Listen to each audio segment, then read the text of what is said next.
Bismillahirrahmanirrahim. Welcome to Beacon of Islam. My name is Sadiq. Here to continue the episode of the rights of women in Islam. This is the second episode. Now here we are talking about why the Prophet married more than one wife. Addressing our first episode, we say that marrying one wife is beautiful and it's Islamic and it's also morally. But why did the Prophet marry more than one wife? This is a Christian brother asked me such a question. I want to correct it here on the medium. Now, the Prophet married more than one wife is for social political reasons. And I will explain the Prophet married 11 wives. But before he married the 10 wives, he married only one wife, and that wife stayed for 24 years, as the hadith says. He married to Khadija bint Khuwaylid, 595 AD. And the marriage lasted in 619 AD. That was 24 years marriage. And after marrying Khadija, when the Prophet was 25 years, narration says the Prophet was 25 years and Khadija was 28 or 41 years, from different narration. There are ikhtilaf on that. After the death of Khadija, in the year of grief or sorrow, called the Am Huzni, then the Prophet stayed for a year without marriage. And year 620, he married to another woman called Sauda bint Zama', a black woman. Due to the fact that a man cannot just stay like that without a woman, he need a comfort. So he married to Sauda bint Zama'. Then people came to him, Ya Rasulullah, you married to a black woman, why not marry from your own tribes? His friend Abu Bakr Siddiq, radiallahu anhu, is a companion of the Prophet. He decided to quench the thirst of the people of the Arabs against the Prophet. So he brought his own daughter Aisha, the Mu'minin, and he gave Aisha to the Prophet for marriage, to bond the friendship between the Prophet and Abu Bakr. Then the other friend Umar ibn Khattab brought his own daughter Hafsa, due to bonding of friendship between them, and married Hafsa.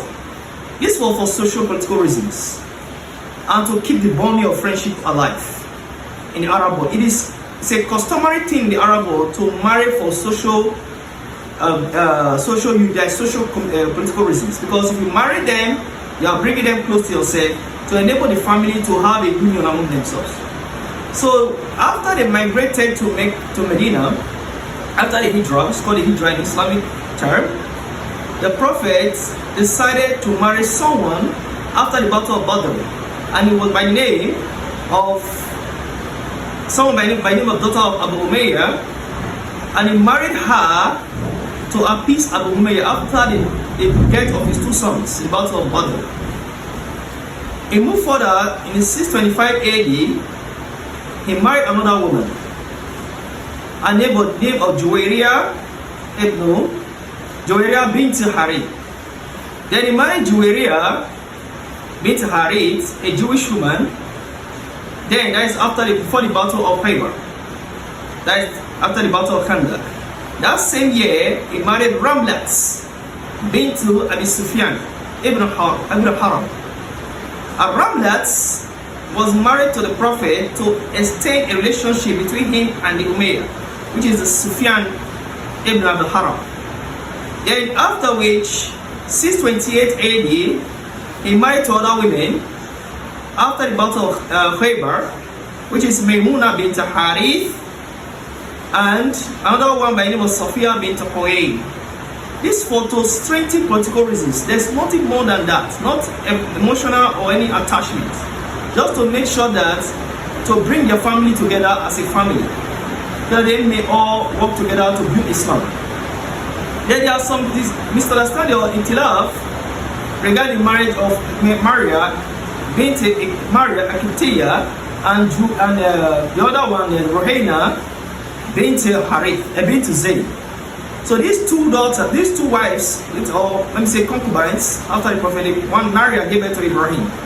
So that made them 11 wives in total in the life of the Prophet. But the Prophet only married Khadija first, legally, as a wife. Then Aisha, who was a young woman, virgin, according to Islamic schools of Islamic books, that he married her virgin. She was very small at that time, but not that tender, as I explained earlier. Married her to fulfill the brotherhood between him and Abu Bakr as-Siddiq. So please, I corrected the notion that the Prophet never married more than one wife for pleasure, for sexual gratification, rather for political and social reasons. So please, thank you very much for this episode in this very platform, Become of Islam. We see you next episode in the Right of Women.